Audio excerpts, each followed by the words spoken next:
bersama Yesus Tuhan. Ku menang di dalam peperangan. Ku menang atas segala setan. Haleluya, haleluya, ku menang.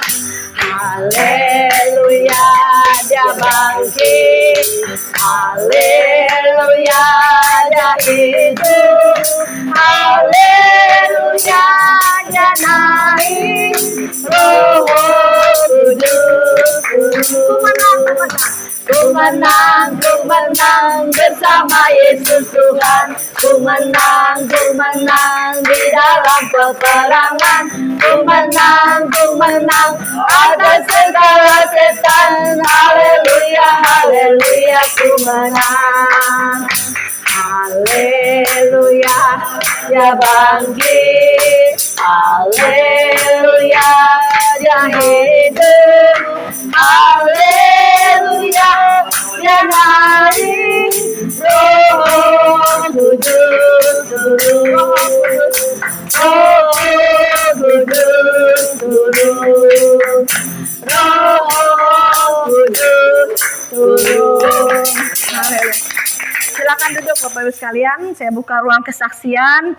Jika ada yang mau bersaksi silakan tunjukkan. Tuhan luar biasa.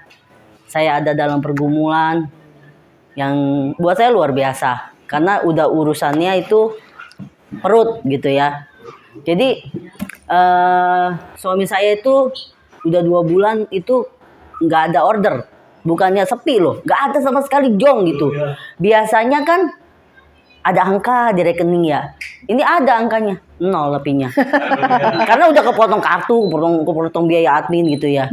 Terus saya bilang sama suami saya, kita berdoa. Terus berdoa. Waktu dalam pergumulan dalam doa itu, anak saya di WA sama yang dulu dia PKL. Jadi anak saya itu waktu training di Tour and Travel tempat dia magang itu dibilang attitude-nya baik. Dibilang sama wali kelasnya, boleh nih nanti kalau dia tamat lulus ngisi tempat gue katanya gitu. Dia guru wali kelasnya sampein ke saya, Bu, ini anak ibu si Darren ini dipuji loh di Tour and Travel katanya. Nanti kalau lulus kerja di situ katanya. Terus itu ternyata benar. Jadi dipanggil interview, maksud saya tuh udah dipanggil interview, langsung hari Seninnya kerja. Itu kan tanggal muda banget, tanggal 24 gitu. Kenapa nggak tanggal 1 gitu ya? Tapi kan kita itu aturan dia. Mungkin mau 1 minggu itu belajar mungkin ya, gitu ya. Terus, nah itu saya dalam keadaan jong, kagak ada duit. Iya kan, saya aja mesti kerja juga, saya nggak boleh nggak kerja gitu. Kalau saya nggak kerja, nanti potongannya gede, uang kerjaan saya hilang. Terus ini anak saya juga mesti dimodalin ongkosnya, ya kan, mesti dibekelin. Lah dia baru kerja, ya kan. Maksud saya tuh diterimanya nanti gitu ya, maksudnya awal bulan gitu ya. Udah gitu saudara tahu nggak?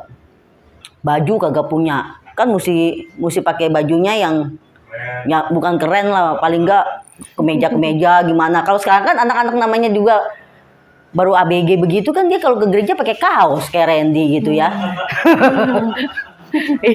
Jadi pakai celana jeans gitu ya. Nah kalau kerja kan namanya itu tempatnya itu lantai 11 katanya. Wah itu gedungnya mewah banget.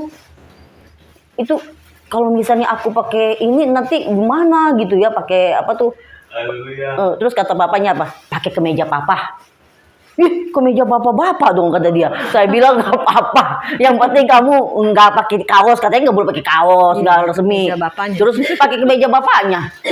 Terus kata papanya apa? Papa kan anak muda, masih muda. Dia bilang, bukan nggak bapak-bapak banget, kamu tenang aja deh. Kemeja bapaknya diberesin ya seadanya. Namanya juga mau nungguin sampai saya gajian dong baru beli ya kan. Terus udah gitu, Pak, celana bapaknya kan kegedean.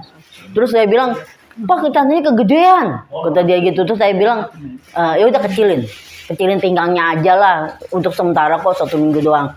Akhirnya bersyukur berjalannya hari, lewat tuh saudara ya. Ternyata dia baru berapa hari kerja pun digaji. gitu. Puji Tuhan ya, lumayan. kiraan saya jong gitu, lumayan. kiraan saya ini mah training gitu ya.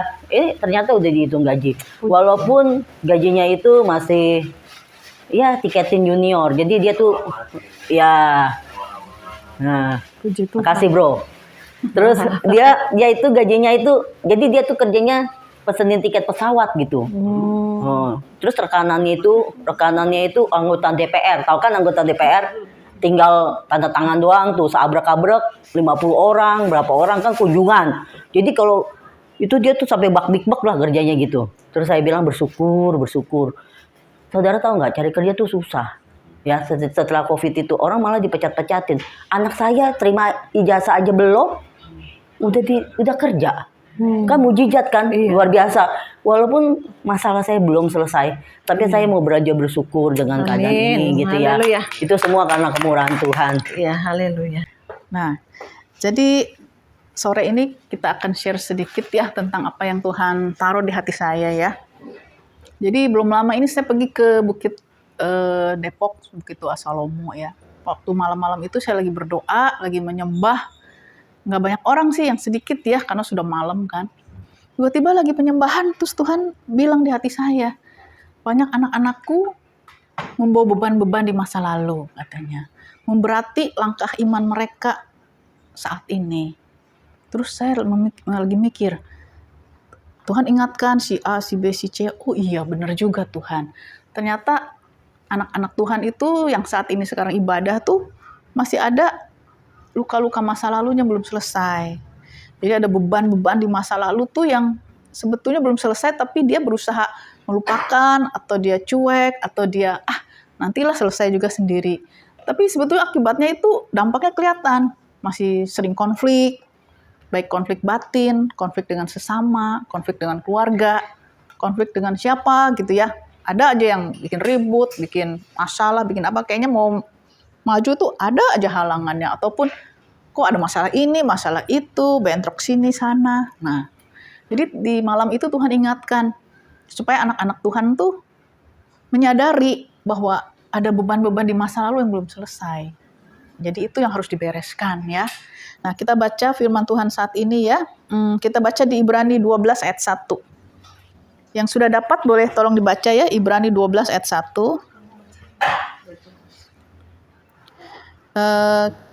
Kita baca sama-sama ya. Karena kita mempunyai banyak saksi, bagaikan awan yang mengelilingi kita, marilah kita menanggalkan semua beban dan dosa yang begitu merintangi kita, dan berlomba dengan tekun dalam perlombaan yang diwajibkan bagi kita. Nah, jadi ingat ya, kita semua itu Tuhan taruh kita tuh dalam suatu pertandingan iman. Jadi sadar nggak sadar saudara itu sebetulnya dalam pertandingan iman. Jadi kita ikut Tuhan bukan cuma tiap hari ibadah, seminggu sekali ibadah, doa. Enggak saudara, sebetulnya kita ini kalau di mata Tuhan tuh pertandingan iman. Saksinya banyak. Ada setan, ada malaikat, ada orang kudus yang sudah mendahului kita ya. Jadi kita tuh jadi tontonan. Buat sorga tuh tontonan nih, kita nih anak-anak Tuhan berlombanya gimana nih. Nah, Tuhan bilang tuh kita tuh harus menanggalkan semua beban dan dosa yang begitu merintangi, dan berlomba dengan tekun dalam perlombaan yang diwajibkan bagi kita. Ya, jadi sore ini kita introspeksi diri kita masing-masing. Apa beban yang merintangi kehidupan kita ya? Mungkin di masa lalu masih ada cita-cita yang belum selesai. Saat ini kita masih ada ambisi. Ada hal-hal yang, saya mesti kejar nih. Dulu saya miskin, sekarang saya masih belum diberkati. Saya harus kaya, saya harus mencapai segala sesuatu supaya saya diberkati, saya beruang, saya dipandang hormat sama orang. Ada yang begitu saudara ya. Ada juga dulu mungkin lagi kecilnya seringkali diperlakukan tidak adil ataupun dijadiin anak bawang. Nah, udah gede sekarang dia kayaknya nggak mau ngalah, ngiri melulu. Oh, si ini diberkati, si itu diberkati. Saya kayaknya nggak puas melulu. Kan ada orang Kristen begitu ya. Nah, ada juga banyak hal. Misalnya dia latar belakang keluarganya kurang baik, lagi kecil. Sehingga saat ini dia sering bentrok. Keluarganya juga nggak bahagia. Terus dia juga ngiri, lihat orang lain bahagia. Nah, banyak hal saudara yang bisa saudara. Maka jangan heran ya, udah pelayanan, udah ikut Tuhan, masih bentrok, masih bertengkar, masih konflik sana sini, masih nggak ada bedanya sama orang dunia. Ya, jadi kita introspeksi diri.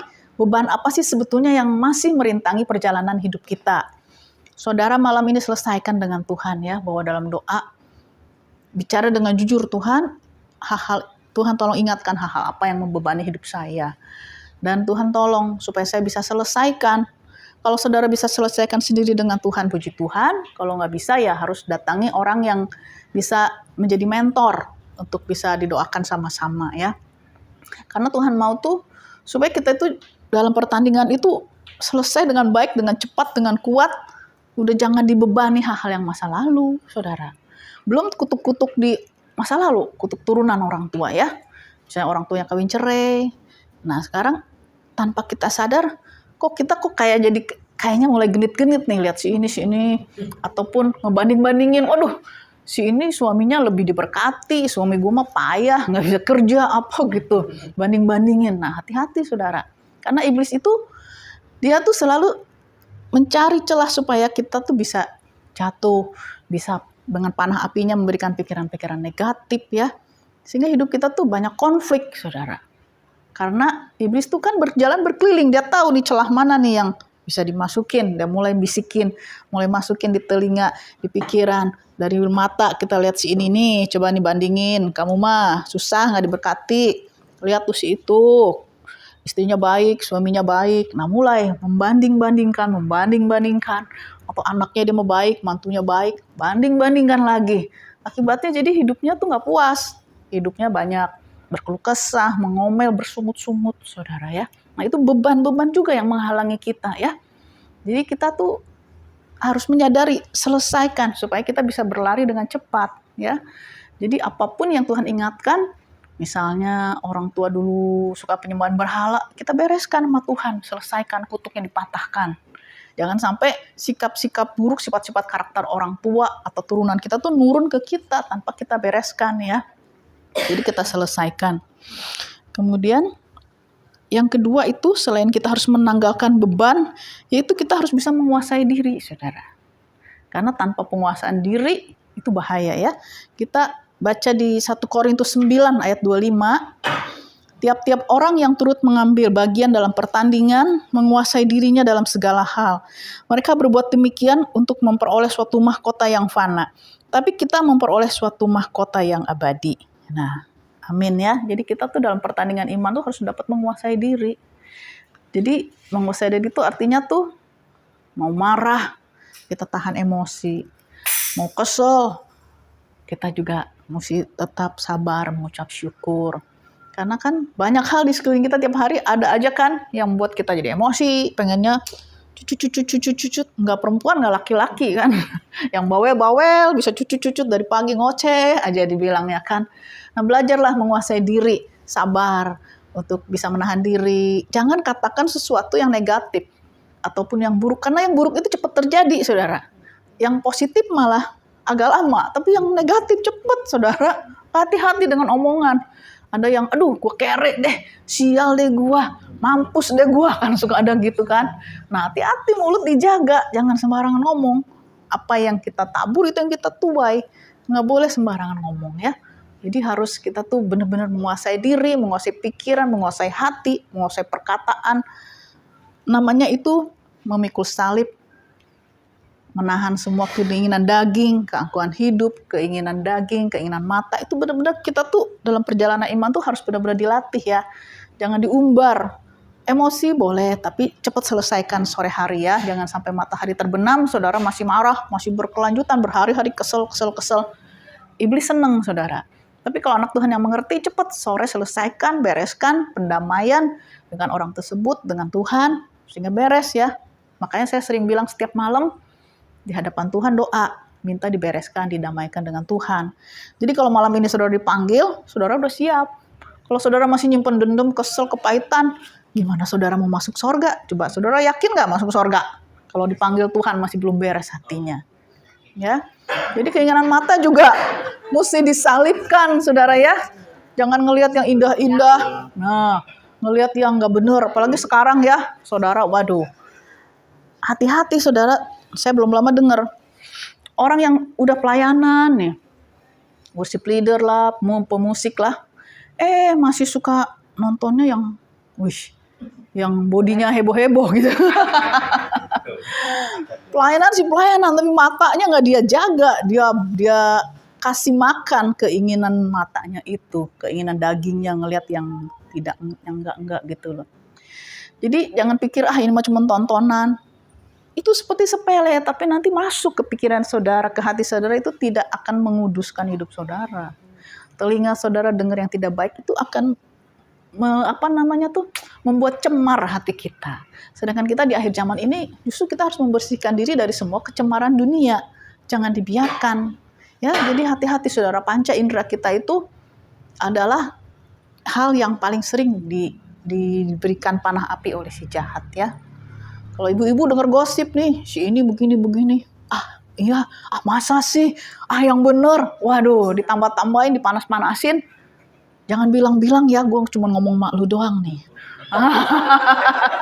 Tapi, iya bener. Swear. Nggak ngomong siapa-siapa. Tapi ketemu temen yang lain, ngomong lagi. Lu jangan bilang-bilang yang lain ya, gue ngomong mak lu doang nih. Udah jadi bukan rahasia lagi, karena kesebar kemana ya, saudara ya. Nah, apalagi yang, ya shalom, duduk dulu Cican sana. Apalagi misalnya hal-hal yang negatif, itu paling cepat saudara tersebarnya ya. Kalau hal yang positif biasa aja gitu. Tapi kalau yang negatif tuh kayaknya kuping langsung tajam. Ngedenger yang kayaknya bahan gosip nih seru nih. Si ini begini. Nah, hati-hati saudara ya. Saudara ingat 10 pengintai yang mengintai negeri memberikan kabar-kabar busuk. Akhirnya mereka tidak masuk tanah Kanaan. Karena mereka udah menyebarkan kabar busuk, mereka membuat lemah orang lain. Gitu. Jangan sampai kita tuh dipakai Tuhan menyebarkan kabar-kabar busuk, kabar-kabar buruk gitu, membuat orang lemah, membuat orang jadi dosa, cemar dan sebagainya gitu. Sedangkan yang kita ucapkan itu sebetulnya kan Tuhan perhitungkan. Apa yang kita katakan, kita lakukan, Tuhan kan lihat ya. Dari jauh tuh dia memandang kita, dia menguji hati kita. Jadi hidup kita tuh jangan sembarangan, saudara. Jangan main gampang lah. Kadang saya suka aneh. Orang Kristen nih pelayanan atau ngomongnya Tuhan dulu. Tapi kok ya bisa nipu? Tapi bisa lah melakukan kejahatan dan lain sebagainya. Kadang saya pikir, kok dia nggak ada rasa takut akan Tuhan? Kalau orang ada rasa takut akan Tuhan tuh dia pikir yang dia lakukan tuh nanti Tuhan perhitungkan nggak, yang dia lakukan tuh merugikan orang nggak gitu kan, mestinya dia berpikir sampai sejauh itu ya. Jadi hidup kita tuh bukan asal-asalan, Tuhan hari Minggu, hari biasa ini hari saya, terserah saya. Nggak bisa begitu saudara. Namanya kita udah kenal Tuhan, benar-benar hidup kita harus dijaga.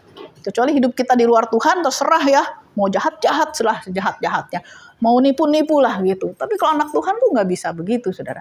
Tiap hari kita harus berjalan dalam pertandingan iman, hari demi hari. Terus kita tuh melawan keinginan daging, keangkuhan hidup, keinginan mata. Terus kita lawan. Jadi nggak bisa seumbar-umbarnya. Apalagi orang bilang kan zaman sekarang free will. Punya kebebasan penuh. Jadi suka-suka gua, suka-suka saya. Nggak bisa begitu, saudara ya. Namanya kita mau menang, saudara mau menang kan? Mau menerima mahkota kehidupan kan? Nah, betul-betul dijaga hidupnya. Dan jangan lupa membaca firman Tuhan. Karena dari situ kita dapat petunjuk. Kalau nggak baca firman, kita tuh nggak ada petunjuknya. Harus kemana sih? Kayak GPS. Orang mau berjalan ke satu tempat, nggak tahu alamat di mana lokasi titiknya, dengan GPS kan sampai ke tujuan. Demikian juga kita kan tujuan kita sorga. Kalau kita nggak punya GPS, nggak punya tuntunan firman Tuhan, kita bisa nyasar, bisa kemana gitu. Banyak akhir zaman ini kompromi dunia. Saudara mesti hati-hati ya. Jadi dunia ini boleh, kita juga boleh lah. Ini boleh lah, nggak apa-apa lah gitu. Orang bilang bohong-bohong tipis, bohong-bohong putih, bohong untuk kebaikan. Nah, lama-lama kan nilai-nilai kita tuh, kekristenan kita bergeser sama dengan dunia ya. Di akhir zaman ini biar kita jadi orang yang militan, saudara ya, yang sungguh-sungguh serius sama Tuhan. Karena kita nggak tahu loh kapan dipanggil pulang ya. Nggak mesti tua, nggak mesti sakit, nggak mesti harus gimana baru dipanggil pulang. Enggak, kapan pun bisa meninggal, saudara ya. Jadi yang muda juga bisa tiba-tiba pulang. Belum ngapa-ngapain istilahnya, belum berbuat banyak, bisa dipanggil pulang, saudara. Jadi persiapkan hati kita, hidup kita setiap hari. Jangan sampai tuh kita tuh seperti orang bodoh, nggak bisa menghitung hari-hari. Jadi waktu sehari dibiarkan. Tapi biarlah setiap hari kita tuh menata diri, introspeksi diri. Setiap hari yang Tuhan beri itu suatu anugerah. Oh ya, hari ini saya mau lebih baik lagi Tuhan. Saya mau lebih baik lagi daripada hari kemarin. Jadi itu yang setiap hari kita lakukan ya. Setiap bangun pagi, Tuhan aku bersyukur. Berarti hari ini masih ada yang harus aku perbaiki dalam hidup. Masih ada rencanamu yang belum selesai dalam hidupku. Mari kita selesaikan bersama dengan Tuhan. Berjalan dengan Tuhan. Jangan jalan sendiri ya. Terus juga belakangan ini saya sering diingatkan tentang Roh Kudus. Banyak sekali, baik saya dengar khotbah, dalam doa, dan lain sebagainya, diingatkan tentang Roh Kudus, saudara. Saudara libatkan Roh Kudus dalam setiap kehidupan saudara. Jangan berjalan sendiri ya. Apalagi saudara tahu di akhir zaman ini kuasa Roh Kudus berfungsi dengan luar biasa, dengan supranatural ya. Pakai saudara, jangan kita hidup sendirian. Jangan merasa saya ini lonely, nggak ada siapa-siapa, hidup merana. Jangan saudara. Tapi libatkan Roh Kudus, ajak ngomong setiap hari dalam setiap kegiatan kita. Ajak ngomong. Dalam hati Tuhan, saya begini-begini. Tuhan, saya begini-begini gitu. Sering kali juga saya sering lagi masak, kadang ngobrol sama Tuhan. Tuhan bisa ingetin, nih si A nih, kamu kasih tahu harus bangun mesbah lagi gini. Oh iya, ya deh nanti Tuhan saya WA dia. Terus saya WA dia, saya tanya gimana pujian penyembahan kamu, mesbah doa kamu. Iya, katanya lagi ini terburu-buru lah, pokoknya cepet-cepet udah selesai. Lagi istilahnya lagi nggak on fire. Tuh saya bilang, Tuhan ingetin, ayo kamu bangun lagi hubungan dengan Tuhan gitu. Terus juga sering ngajak ngomong Roh Kudus, Tuhan ingetin nih si Ani kayaknya lagi kurang enak badan, lagi sakit kayaknya, coba kamu dihubungin bener. Kalau dianya lagi sakit gitu, saudara. Jadi dengan kita belajar bergaul karib dengan Tuhan tuh Tuhan banyak ngingetin hal-hal perkara-perkara yang baik ya. Jadi yang direnungkan jangan yang sinetron, politik, sosial, ekonomi, segala macam. Pusing kalau kita denger masuk terus. Tapi kita tuh banyak sampah di pikiran kita ya. Jadi ketika Roh Kudus ngomong tuh sudah penuh, sudah crowded pikiran kita. Tapi kalau kita meluangkan waktu, ngomong sama Roh Kudus, ngajak ngobrol dari hati ke hati, curhat. Nah, Tuhan mau begitu. Jadi jangan curhat sama orang. Curhat sama orang, ingat saudara bisa jadi gosip. Bisa kemana-mana kalau curhat sama orang. Tapi kalau curhat sama Roh Kudus, aman saudara ya. Karena langsung nyampe ke sorga, dibales sama Tuhan, dijawab ya. Saya sering ngomong, ya udah curhat sama Tuhan lah. Curhat sama manusia nggak habis-habis, tapi curhat sama Tuhan pasti dapat pertolongan. Terus yang terakhir saya tutup, waktu itu saya habis doa tuh lucu saudara. Pas tengah malam jam 12-an, saya mau balik ke kamar, hujan gede saudara. Waduh gimana nih Tuhan, saya bilang mau balik hujan gede. Masa saya mesti nunggu di sini, udah sepi, udah pada bubar. Main musik di Bukit Toa udah pada bubar. Gimana ya Tuhan Roh Kudus, saya mau balik. Saya terabas juga bisa, tapi saya pasti basah kuyup. Udah tengah malam, nanti bisa dingin kan gak enak mau tidur ya. Saya tunggu, gak lama saudara bisa hujannya berhenti. Stop, cuman tik. Nah, cepet lari. Saya lari ke kamar. Sampai kamar tahu saudara, hujannya gede lagi. Jadi lucu, hujan kayak nungguin saya gitu. Jadi itulah perlunya kita libatkan Roh Kudus dalam segala hal ya. Saya percaya hidup saudara akan berubah. Jadi jangan bertahun-tahun hidupnya sama aja, kelakuannya sama.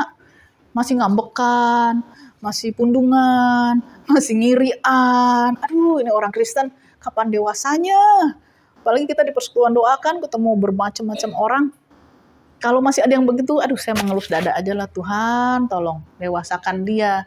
Jangan sampai bertahun-tahun ngambek, cepet-cepet tersinggung, iri hati, bertengkar. Aduh, saudara mesti belajar dewasa, makin dewasa sama Tuhan. Jadi saudara tuh bisa jadi mentorin orang lain, nasihatin orang lain, doain orang lain gitu saudara. Itu baru saudara bertumbuh dewasa. Kalau saudara masih sama dengan yang lain, berarti saudara masih kanak-kanak itu. Tapi ketika saudara sudah bisa mulai ada hati untuk jiwa-jiwa, mendoakan yang sakit, memberi nasihat, menghibur. Nah, saudara itu udah mulai dewasa, saudara ya. Jadi ayo, saya berharap saudara pulang dari sini, saudara punya tekad hidup lebih mengasihi Tuhan lagi. Hidup lebih sungguh-sungguh lagi kejar Tuhan. Tuhan itu jauh saudara. dari pemikiran kita. Pikiran kita kan mungkin Tuhan cuma segini, sebetulnya Tuhan tuh luas, kasih kuasanya tuh luas dan ajaib ya. Jadi kita pakai waktu ini untuk mengenal hati Tuhan. Sebelum kita pulang ke rumah Bapa di sorga, kita mesti kenal dulu nih Tuhan seperti apa ya. Jangan sampai di sana nanti nggak kenal Tuhan atau nggak dikenal Tuhan, repot ya. Ya puji Tuhan, biar firman Tuhan ini menjadi perenungan buat saudara malam ini ya. Nanti pulang merenung, bereskan semua beban dosa di hadapan Tuhan. Karena Tuhan tahu, mungkin pasangan kita nggak tahu apa yang terselubung di hati kita, di masa lalu kita yang belum beres ya. Tapi bereskan sama Tuhan. Kalau enggak nanti mengganggu hubungan di antara keluarga, mengganggu hubungan dengan anak, dengan saudara, dengan sesama, dan menghambat pertumbuhan iman kita ya. Puji Tuhan, Tuhan Yesus berkati. Amin.